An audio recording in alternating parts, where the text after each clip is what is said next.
May 1st, 1943. Somewhere over the English Channel, a B-17 flying fortress is ablaze, with flames engulfing its fuselage. The radio compartment is a fiery inferno. Ammunition is detonating, scattering explosions in every direction. 3 crew members have already parachuted out, while 2 others are severely bleeding from their injuries. The sole individual remaining on his feet is a 5'6" staff sergeant, whom no one wished to fly with. Maynard Smith, known by his nickname, Snuffy. Having been in England for 6 weeks, this is his inaugural combat mission. He has 90 minutes to save the aircraft and everyone still aboard. The pilots are helpless, trapped in the cockpit by a wall of fire. The gunners are equally incapacitated, either wounded, deceased, or adrift in the channel. It's just Snuffy, alone in a burning plane, 20,000 feet above the ocean, with German fighters relentlessly continuing their assault. What transpires next will lead Maynard Smith to become the first enlisted airman in history to receive the Medal of Honor. Yet, there's an intriguing detail about Snuffy Smith. When the Secretary of War traveled to England to personally confer this medal upon him, he was nowhere to be found. He was in the kitchen, peeling potatoes, a punishment for being late to a briefing. This is the tale of the unsung hero, Maynard Harrison Smith, whom nobody particularly liked. Born on May 19, 1911, in Cairo, Michigan, Maynard Harrison Smith's father was a successful attorney and his mother a schoolteacher. By the standards of small-town Michigan, the Smiths were affluent, a fact Maynard was well aware of. From an early age, he developed a reputation as a spoiled, privileged troublemaker, the kind of child who believed rules didn't apply to him. His parents attempted to rectify this, sending him to Howe Military Academy in Indiana, a boarding school designed to instill discipline in difficult boys. It proved ineffective. Maynard graduated, but his personality remained unaltered. He drifted between various jobs: the U.S. Treasury Department, the Michigan Banking Commission. Nothing seemed to stick. In 1929, he married, only to divorce by 1932. Following his father's death in 1934, Maynard Smith made a decision that would define several years of his life. He quit his job and lived off his inheritance. He embraced a life free of work or responsibility. A man in his 30s, content to subsist on his deceased father's money, convinced of his own superior intellect compared to those around him. Eventually, his inheritance began to dwindle, leading to legal complications. By 1942, Maynard Smith faced a significant problem. He had failed to pay child support. The court was displeased. A judge, observing this 31-year-old man, unemployed, arrogant, and utterly unwilling to fulfill his obligations, presented him with an ultimatum: jail or military service. Maynard opted for the military, enlisting in the U.S. Army Air Forces on August 31, 1942. His motivation wasn't patriotism or a call to fight the Nazis.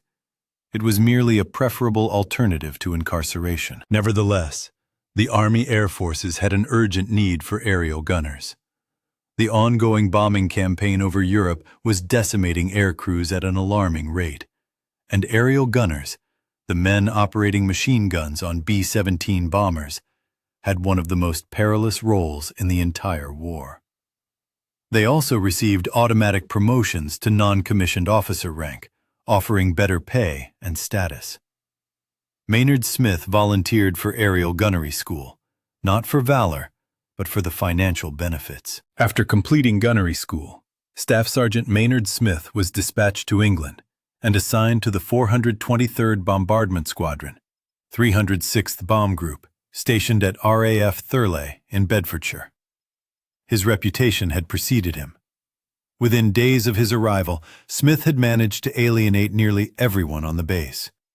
He was obnoxious, insubordinate, and convinced of his own superiority, despite having no combat experience. Standing at 5 feet 6 inches and weighing 130 pounds, he was small, gray-haired at 32, red-eyed, flat-footed, and utterly intolerable.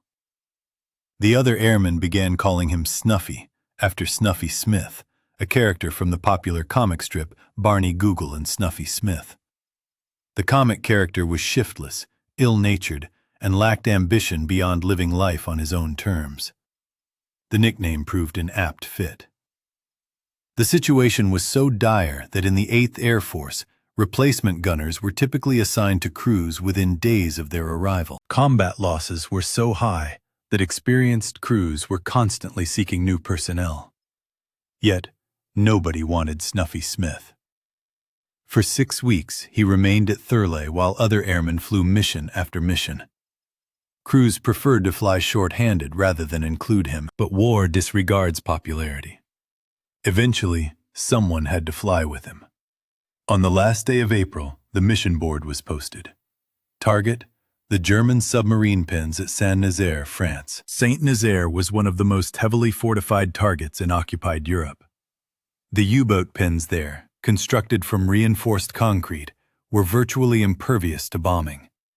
American aircrews dubbed it Flak City, due to the immense volume of anti-aircraft fire they encountered over the target. Staff Sergeant Maynard Smith was assigned to fly as a ball turret gunner on a B-17F. The pilot was First Lieutenant Lewis P. Johnson, on his 25th and final mission, the culmination of his combat tour, after which he would return home. The rest of the crew were also seasoned veterans. They knew their roles. Smith was the sole rookie.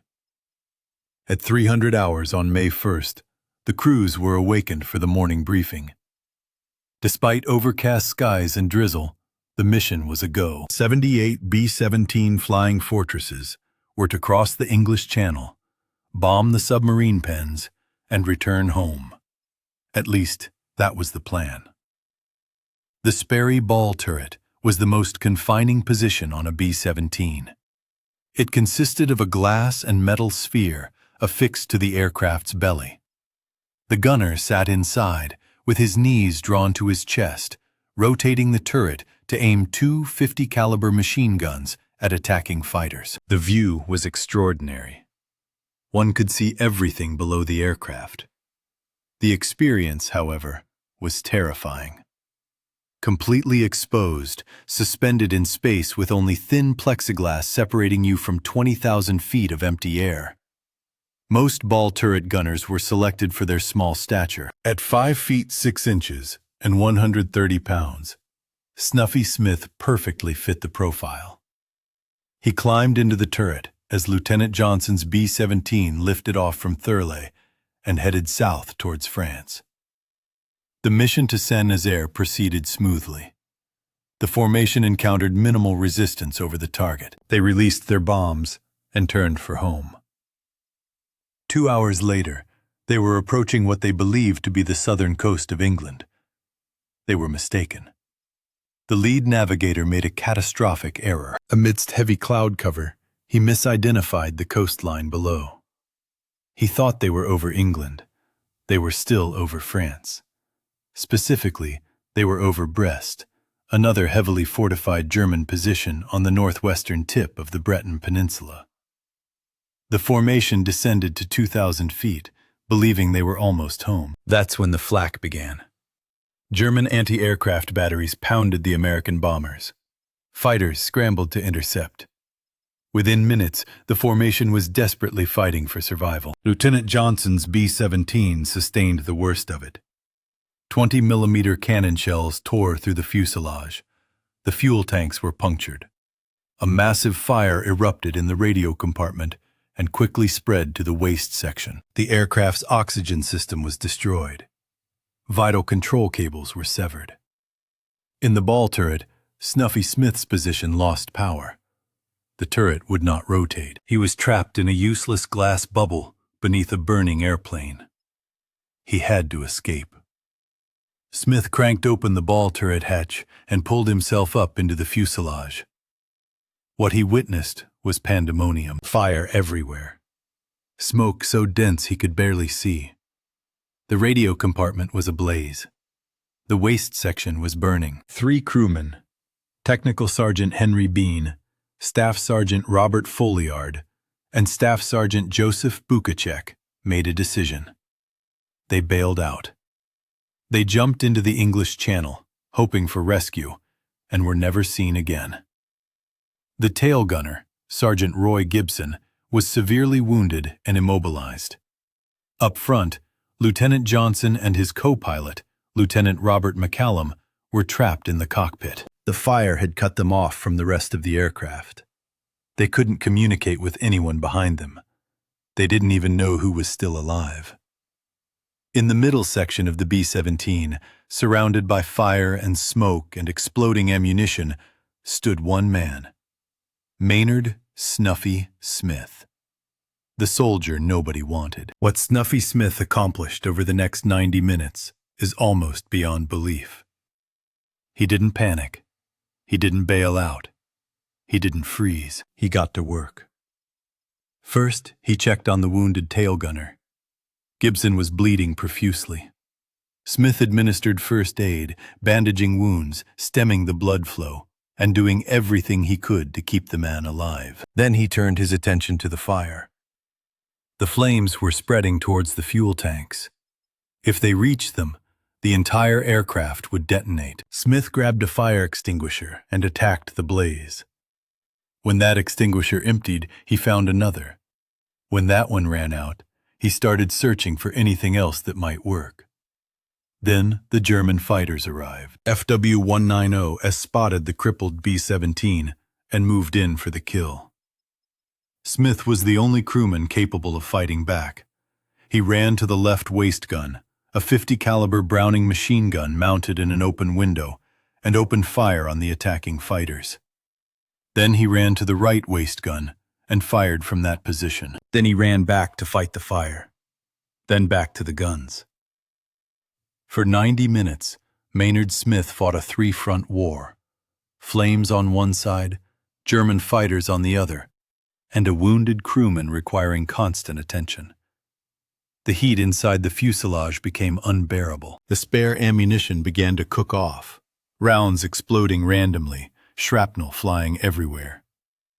Smith grabbed the erupting ammo boxes and hurled them through perforations the fire had charred into the fuselage. Anything not fastened down was jettisoned. Every pound he cast out lightened the aircraft, making it more maneuverable, augmenting its chance of returning home. When the fire suppression devices were depleted, Smith enveloped himself in protective gear and assailed the flames with his bare hands. He swatted at the inferno with whatever he could procure, apparel, coverings, anything.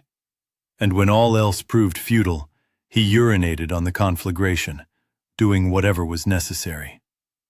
Lieutenant Johnson was oblivious to the events unfolding behind him. He merely recognized that his aircraft remained airborne. Somehow, despite the damage and the blaze, the B-17 continued its flight. He meticulously guided the crippled bomber across the English Channel, each minute stretching into an eternity. The controls were sluggish, cables severed, hydraulics failing, yet the aircraft persevered. Finally, they crossed the English coast. Johnson identified an airfield, Prainac, at the southwestern tip of Cornwall, and prepared for an emergency landing. The B-17 touched down and then fractured in two. The fuselage, weakened by fire and riddled with holes, simply surrendered. The aircraft cleaved into 2 segments on the runway. When rescue teams reached the wreckage, they discovered Staff Sergeant Maynard Smith amidst the debris. Exhausted, covered in soot and burns, but alive. So was the tail gunner he had been attending to for 90 minutes. So were the pilots confined to the cockpit. The B-17 bore over 3,500 bullet holes and shrapnel impacts. It would never fly again. Lieutenant Johnson, the pilot, was unequivocal in his assessment. Maynard Smith was solely responsible for the aircraft's return and the survival of everyone on board. The tale of Snuffy Smith rapidly disseminated. Here was a gunner on his inaugural mission, a man nobody wished to fly with, who had single-handedly salvaged a burning aircraft and its crew while fending off German fighters for an hour and a half. The Army Air Forces perceived a propaganda opportunity. America required heroes, and Snuffy Smith's narrative was ideal. An ordinary individual, rising to extraordinary valor when it mattered most. On July 15, 1943, Secretary of War Henry Louis Stimson traveled to England to personally present the Medal of Honor to Staff Sergeant Maynard Harrison Smith. It would be the first Medal of Honor bestowed upon an enlisted airman, and the first awarded to a living recipient in the European theater.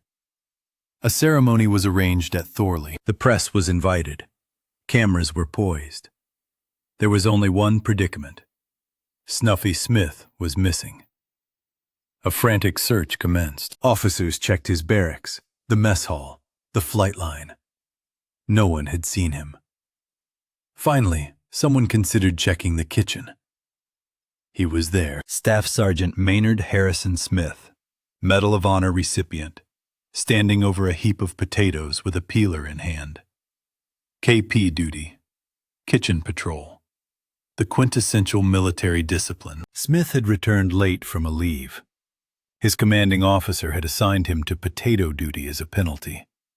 He had completely forgotten about the medal ceremony. That encapsulates Snuffy Smith. He had just performed one of the most heroic feats in aerial combat history, and 2 months later, he was still facing reprimands for the same minor infractions that had characterized his entire military tenure. They retrieved him from the kitchen, cleaned him up, and hurried him to the ceremony. Secretary Stimson draped the Medal of Honor around his neck, and Maynard Smith became a legend. The press adored the story. Andy Rooney, indeed that Andy Rooney, who would later achieve fame on 60 Minutes, was then a young reporter for Stars and Stripes. He penned a front-page article about Snuffy Smith's bravery. The Office of War Information transformed Smith into an emblem of American courage. He was interviewed, photographed, lauded. Back at Thurley, the situation was more intricate. Smith flew 4 more combat missions after receiving the Medal of Honor, but the strain had taken its toll. He was diagnosed with what was then termed operational exhaustion, now recognized as combat stress, or PTSD.